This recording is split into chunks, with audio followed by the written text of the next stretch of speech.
ഇവിടെ ഏകദേശം 450ഓളം ഇനം പഴങ്ങൾ ഞങ്ങൾ സംരക്ഷിച്ച് വളർത്തുന്നുണ്ട്. ഇതിൽ സ്വദേശ പഴങ്ങളും വിദേശ പഴങ്ങളും നമ്മുടെ കാട്ടുപഴങ്ങളും.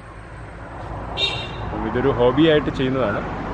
ഇപ്പോൾ ഏകദേശം 200ഓളം പഴങ്ങൾ നമുക്ക് ഫ്രൂട്ട് ചെയ്തിട്ടുണ്ട്. തീർച്ചയായിട്ടും എല്ലാ വീടുകളിലും ഒരു 10-15 ഇനം അവർക്ക് ഇഷ്ടപ്പെട്ട രുചി വൈവിധ്യമുള്ള പഴങ്ങൾ നട്ടാൽ തീർച്ചയായിട്ടും നമ്മൾക്ക് വലിയൊരു അസറ്റായിരിക്കും. കൂടാതെ ഇതിലെ ഏറ്റവും ഇമ്പോർട്ടൻ്റ് ആയിട്ടുള്ള കാര്യം നമ്മളുടെ ഭക്ഷണത്തിലുള്ള പഴങ്ങളുടെ ക്രമം ഉൾപ്പെടുത്തുക എന്നുള്ളതാണ്. തീർച്ചയായിട്ടും പല രാജ്യങ്ങളിലും ഭക്ഷണത്തിൽ പഴങ്ങളുടെ സ്വാധീനം വളരെ കൂടുതലാണ്. പക്ഷേ കേരളത്തിലെ പഴങ്ങൾ ഇനിയും എത്തേണ്ടിയിരിക്കുന്നു.